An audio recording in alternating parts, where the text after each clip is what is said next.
Bienvenue au studio, je suis Alex Yemek. Aujourd'hui, la question c'est, est-ce que réellement le christianisme est une religion importée en Afrique? Alors, je suis expert en théologie et philosophie chrétienne, mais aussi je suis un initié de la religion qu'on appelle le Bouti. Le Bouti est une religion africaine qui est basée beaucoup plus au Gabon, un peu au Cameroun et aussi en Guinée équatoriale, si je ne me trompe. Le Bouti consiste de quoi? C'est une religion qui est basée tout autour d'une plante qu'on appelle les bokas. Pour nous les initiés, on appelle le bois sacré. Alors les initiés mangent le bois sacré pour faire un voyage spirituel. Et ce voyage, c'est pourquoi? C'est pour connaître l'origine de l'être humain. Alors, le Bouti a beaucoup de rituels. Ça se pratique dans la nuit, entre 20h, 21h, jusqu'à même 9h du matin. Et comment est-ce qu'on devient un adepte du Bouti? On peut faire une initiation et on devient ce qu'on appelle un bandi. Un bandi, c'est celui-là qui va s'initier dans le Bouti, va prendre le bois sacré et va faire ce voyage spirituel. Et quand il revient, on lui donne un nom et il est officiellement un fils du Bouti. Alors, moi, j'ai pratiqué le Bouti au Cameroun. Et dans le Bouti, il y a aussi différentes branches. Il y a par exemple la branche que moi j'ai pratiquée s'appelle le Disumba. Il y a d'autres branches comme par exemple le Diboki, le Mbiri. Et puis il faut aussi voir qu'au Gabon, c'est beaucoup plus différent qu'au Cameroun. Parce qu'au Gabon, c'est beaucoup plus officiel. Et il y a beaucoup de différentes sortes de pratiques du Bouti. Alors les trois choses les plus importantes qui sont centralisées dans une séance du Bouti, il y a les bokas, qui est le bois sacré dont j'ai déjà parlé.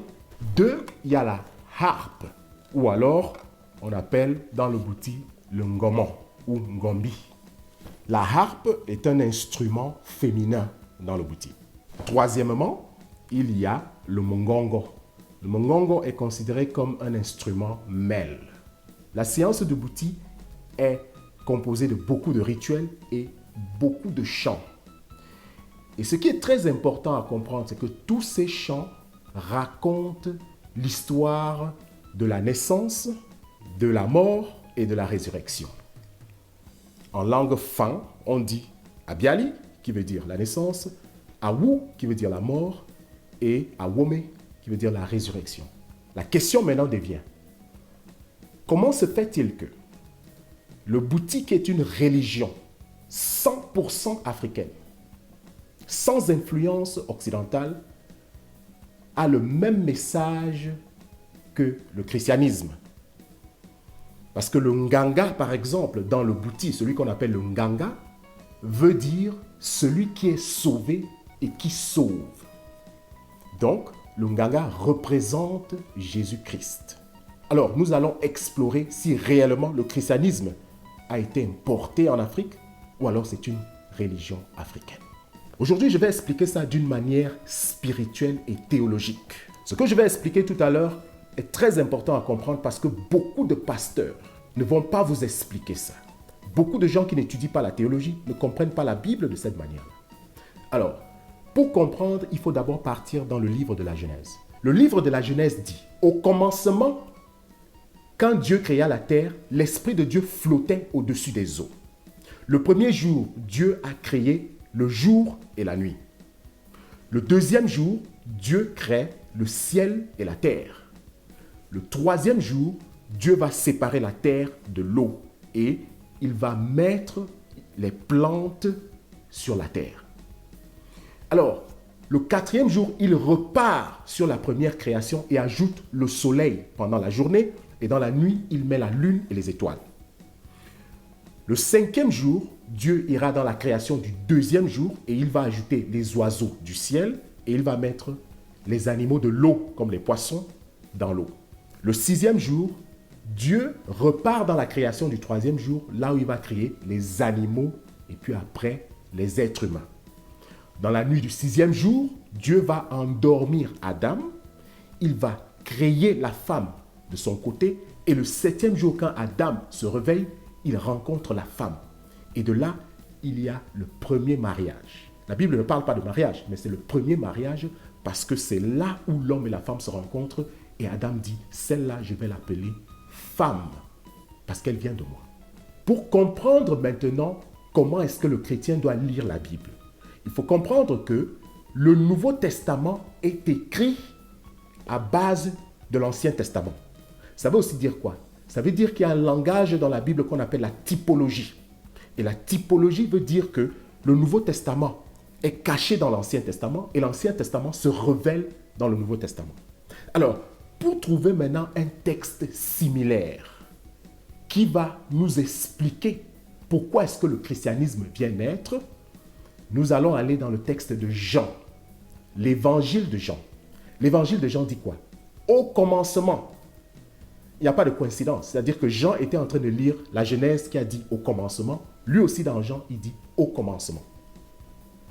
Et puis après, il va expliquer comment, au début, Dieu s'est fait chair et il a habité parmi nous. Puis il va parler de Jean-Baptiste. Il va dire que on a posé la question à Jean-Baptiste, qui es-tu? Jean-Baptiste dit, moi, j'annonce la venue du Sauveur. Le prochain jour veut dire le deuxième jour. Jean-Baptiste va voir Jésus passer et il va dire, oh, voilà celui que je disais qu'il était le Sauveur. Le prochain jour, qui veut dire le troisième jour, Jean-Baptiste était avec Pierre et André. Et de là, Jean-Baptiste va leur montrer Jésus. Il va dire, voilà l'agneau de Dieu. Et c'est là où Jésus va prendre ses premiers disciples, André et Pierre. Le prochain jour, qui veut dire le quatrième jour, Jésus décide d'aller à Galilée. Et de là, il va rencontrer Philippe, le prochain disciple, et il va lui dire, viens, suis-moi. Et puis après, dans Jean, la Bible va dire 3 jours plus tard. Donc quand vous calculez le quatrième jour, plus les 3 jours qui suivent, ça veut dire le 7e jour. La Bible va dire dans le chapitre 2 de Jean qu'il y avait un mariage, les noces de Cana. Et on ne vous dit pas qui s'est marié, mais on vous dit que Jésus et sa mère étaient là-bas. Alors, ce qui se passe dans le mariage, c'est une honte. Pourquoi? Parce que le vin est fini complètement. Et donc, la mère de Jésus va se lever et va aller dire à Jésus, ils n'ont plus de vin. Jésus va lui dire quoi? Femme, que me veux-tu? Le même mot femme qui a été utilisé dans l'Ancien Testament, au 7e jour, c'est-à-dire dans le premier mariage, quand Adam rencontre Ève pour la première fois. Jésus va aussi appeler sa mère femme, que me veux-tu? Et qu'est-ce que ça veut dire? Ça veut dire, toi aussi, tu fais partie de cette mission de rédemption. Et qu'est-ce que Marie va faire? Elle va aller dire aux disciples, faites tout ce qu'il va vous dire de faire. Et de là, il va faire son premier miracle en changeant l'eau en vin. Alors, qu'est-ce que ça veut dire? Ça veut dire que Adam est le premier homme que Dieu a créé sans péché. Jésus est le deuxième homme qui vient sur la terre sans péché. Adam représente la tête de l'Ancien Testament. Jésus représente la tête du Nouveau Testament. Adam est le premier plan de Dieu. Jésus est le plan B, c'est-à-dire le deuxième plan de Dieu, parce que le plan A n'a pas marché. Pourquoi? Parce que Adam, lui, il a péché contre Dieu, mais Jésus, lui, il va obéir et sauver le monde. Alors, en même temps, vous voyez la première femme, vous voyez Ève, qui, elle, apporte le péché dans le monde, alors que Marie, elle porte la rédemption dans le monde. Ève a été désobéissante, Marie, elle, va être obéissante. L'Ancien Testament, qui est l'origine du judaïsme, est le grand frère du christianisme dans le Nouveau Testament. Donc un chrétien lit l'Ancien et le Nouveau. Il ne lit jamais seulement l'Ancien. Pour qu'il puisse comprendre l'Ancien, il doit lire le Nouveau. Et vice-versa. Ça veut dire quoi? Ça veut dire que parce que Adam a désobéi, Dieu était obligé de faire venir Jésus pour que lui amène la mission de Dieu. Alors, Dans l'Ancien Testament, Dieu montre la venue de Jésus sur l'image du grand frère et le petit frère. Par exemple, on regarde les enfants d'Adam. Le premier fils, c'est Caïn. Et le deuxième fils, c'est Abel. Caïn représente Adam, Abel représente Jésus. Comment ça? Caïn est un agriculteur. Il fait le sacrifice à Dieu avec ses fruits. Abel, lui, est un éleveur. Il fait le sacrifice à Dieu avec le meilleur de ses animaux. Et Dieu est satisfait du sacrifice d'Abel. Abel est l'image de Jésus. Pourquoi? Parce que Abel est tué à cause de son sacrifice. Jésus, lui aussi, va être tué en sacrifice à Dieu. Deuxième image du grand frère et du petit frère, ce sont les enfants d'Abraham. Dieu dit à Abraham, je vais te donner un enfant. Mais la femme d'Abraham, Sarah, à un certain moment ne croit plus. Elle demande à Abraham d'aller faire un enfant avec sa servante. Abraham part, il fait l'enfant avec la servante et l'enfant s'appelle Ismaël. C'est le premier fils d'Abraham. Dieu qui tient à sa promesse plus tard donne un autre enfant à Abraham qui est le premier fils de Sarah. Il s'appelle Isaac. Alors Sarah va demander à ce que Ismaël et sa mère partent. Et donc, le plan de Dieu va continuer avec Isaac. Isaac est une représentation de Jésus en tant que petit frère. Comment est-ce qu'on sait? Isaac, par exemple, dans le langage de la typologie, Isaac, quand Abraham l'amène pour le sacrifice, Isaac porte son propre bois de sacrifice, tout comme Jésus portait son propre bois de sacrifice. Là où on a failli sacrifier Isaac, s'appelait le mont Muré. C'est ça qu'on va appeler après Golgotha, là où on a sacrifié Jésus. Alors, on continue avec les enfants d'Isaac. Isaac a Ésaü et Jacob. Ésaü, un jour, vient et il vend son droit d'aînesse à Jacob à cause de la nourriture. Il n'a pas compris. Et Jacob, lui, aidé par sa mère, vont aller prendre la bénédiction qu'on devait donner à Ésaü. Donc, Dieu va travailler avec Jacob, qui est le petit frère. On part maintenant sur les enfants de Jacob. Jacob épouse une première femme. Mais cette femme qu'on lui a donnée n'est pas la femme qu'il voulait. Il voulait la petite sœur. Il va travailler 7 ans pour la grande sœur qu'on va lui donner, parce qu'on dit que la grande sœur doit se marier avant la petite sœur. Mais puis après, il va encore travailler un autre 7 ans, parce qu'il veut absolument avoir la petite sœur. Quand il commence à avoir les enfants, la grande sœur commence d'abord à accoucher. Son premier fils s'appelle Rouben.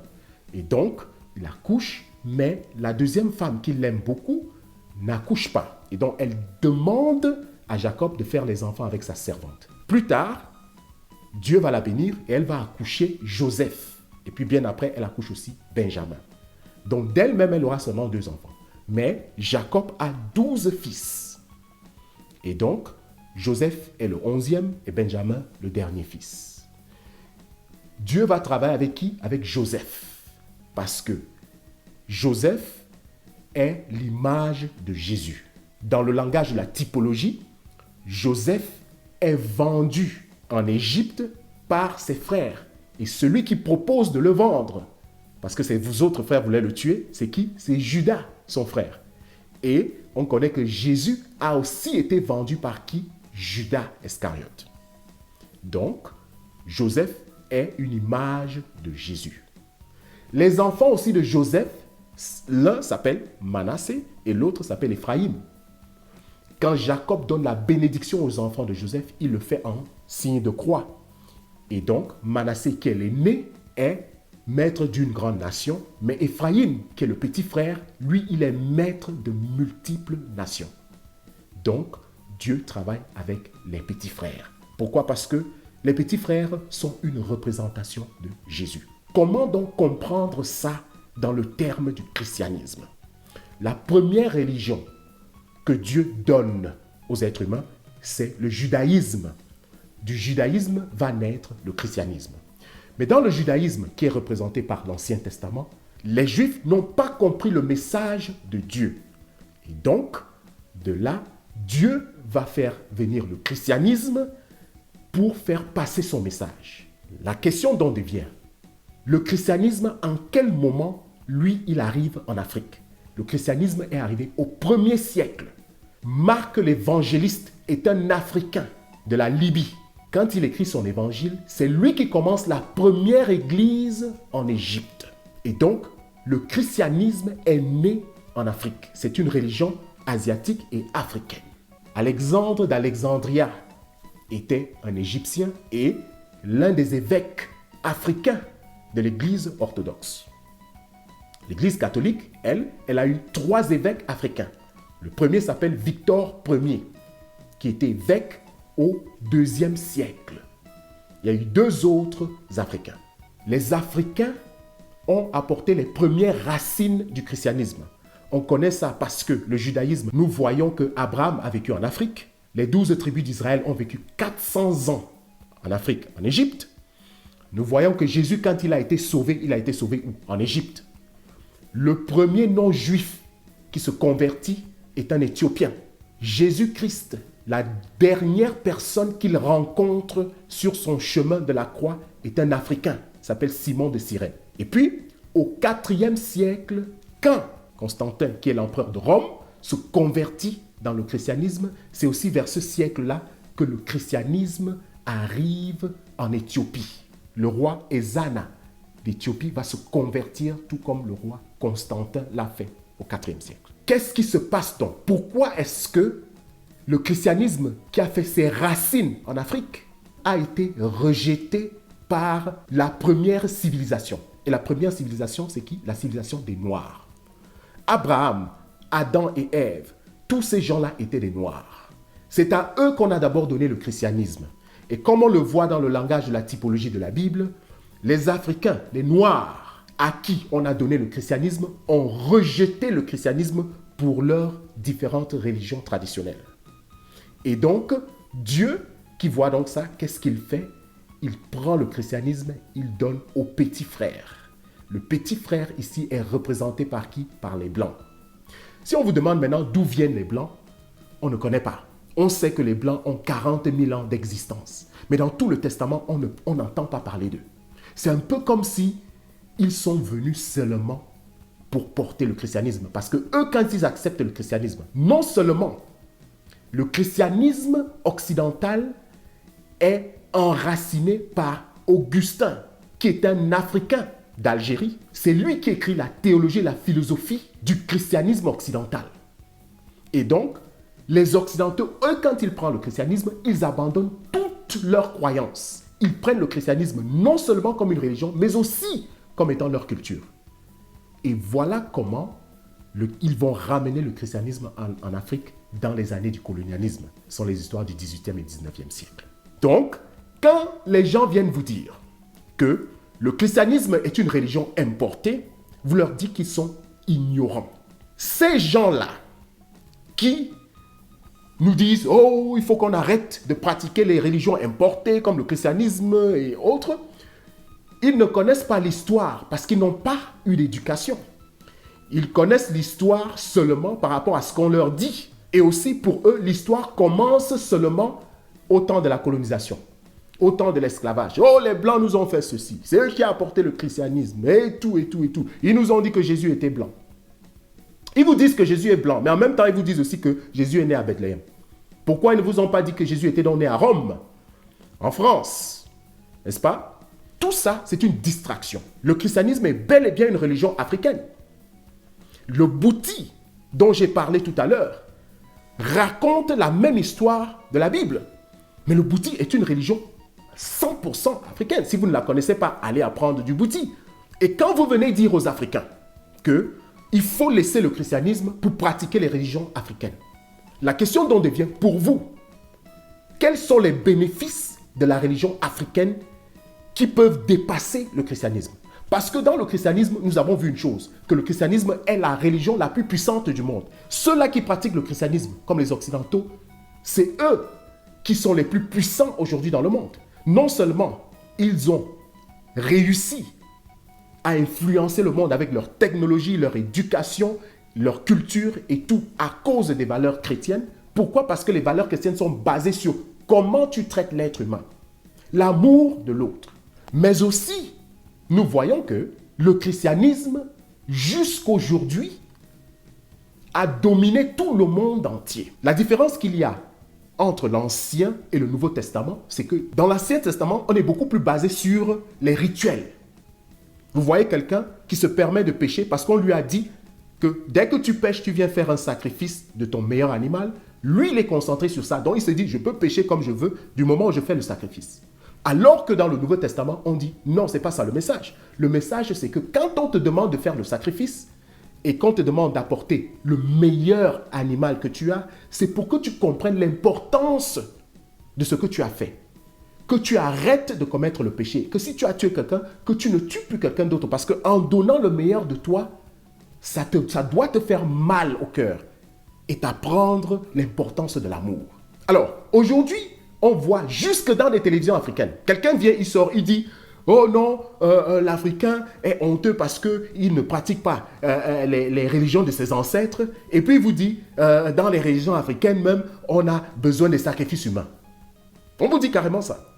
Et donc vous devez vous lever simplement parce que c'est une religion africaine. Et vous devez aller entrer là-dessus. Là où on sacrifie les êtres humains. Je ne dis pas que c'est toutes les religions africaines qui le font. Mais quand quelqu'un a le courage, jusqu'aujourd'hui au XXIe siècle, de venir dans une télévision africaine dire qu'on sacrifie les êtres humains dans la religion que lui pratique, et on ne lui fait rien, ça vous montre qu'en Afrique, on ne valorise pas la vie.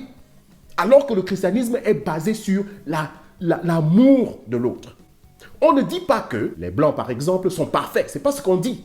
Mais on dit que le message du christianisme, c'est l'amour. Et ce message-là est parfait.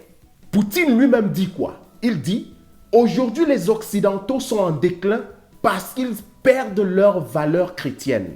Alors, au lieu de critiquer le christianisme, surtout que vous le faites par ignorance, parce que vous vous dites que c'est une religion importée, vous devez vous concentrer sur ce que vos religions africaines apportent. Ces religions où vous voulez que les gens aillent entrer. Qu'est-ce qu'on peut trouver de bon dans ces religions? Comment est-ce que ça change l'être humain?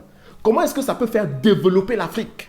Parce que le christianisme, on a vu qu'il a fait développer tous les pays puissants qui pratiquent le christianisme en Occident. La raison pourquoi le christianisme ne fait pas développer l'Afrique aujourd'hui, en Afrique, on fait beaucoup de rituels chrétiens. Mais les mêmes gens qui vont dans des églises ne connaissent pas ce que c'est que la valeur chrétienne. Le problème que vous avez, c'est que vous avez des gens qui passent leur temps à pratiquer des rituels du christianisme au lieu d'adopter les valeurs chrétiennes. Les Occidentaux, eux qui représentent le petit frère, ils ont rejeté toutes leurs croyances et ont adopté le christianisme comme religion et culture. Les Africains qui représentent le grand frère, ils ont rejeté le christianisme et voilà pourquoi jusqu'à présent, l'Afrique ne prospère pas. Alors, si les religions africaines que vous voulez que nous venions pratiquer ne nous apprennent pas comment être meilleur être humain, comment traiter nos frères et nos sœurs, alors on n'a pas besoin de ces religions en Afrique. Le christianisme est bel et bien une religion africaine et seuls ceux qui acceptent d'aller à l'école pour étudier peuvent connaître ce genre de choses. Merci d'avoir suivi ce message.